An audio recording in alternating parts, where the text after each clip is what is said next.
Paunang exercise ko sa aking 3 months balik alindog challenge with the help of Slim Shot.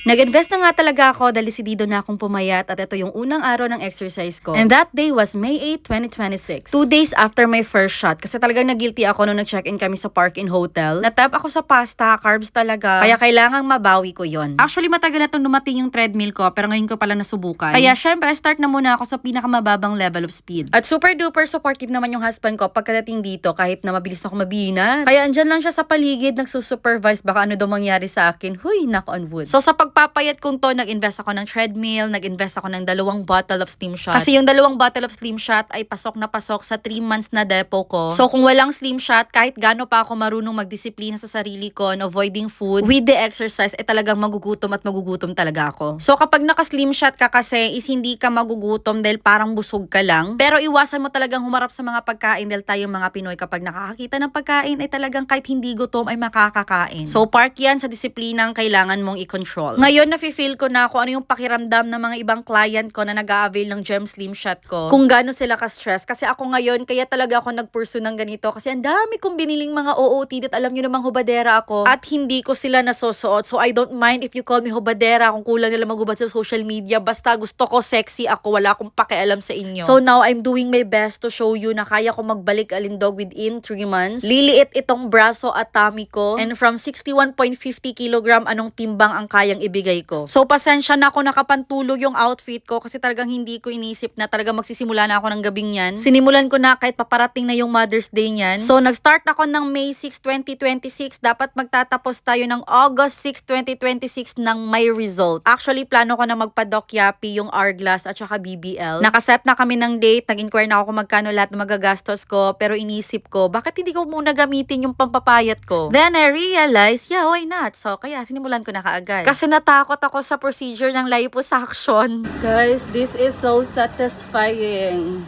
Ang dami kong pawis. Yes. Yan, ganyan na yung layo ng nalakad natin, I think. Just correct me if I'm wrong. And that one is for na-burn ko na calories or fats. Correct me if I'm wrong. And yan yung speed ng aking lakad. Correct me if I'm wrong. And magta 30 minutes na tayo. At least 30 minutes will do. Para naman hindi tayo mabigla, ano. Whew! Yan, napaka-satisfying. Tapos nasa bahay lang ako. Tignan nyo guys. Look at me ate. Grabe ka pawis. Grabe ka pawis. So this is it. Baka hanggang first day lang to. Okay, let's work it on na tuloy-tuloy. But not totally every day. At least every other day. Ay, naka 30 minutes na tayo. Ayan.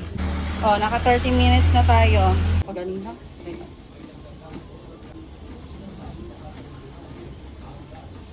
Okay, naka 31 minutes na tayo. I'm tired. Bobby, how to pause? Bobby! Ay, nagiglingkod na kita yun. Kaya?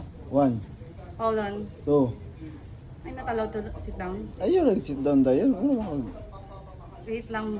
3, Parang matumba kanina ba? 4, Okay. 5, No! 6. No. At na. Ano yan? Dito ka. Kaya baka matumba ako. Dito ka. Nabiyo.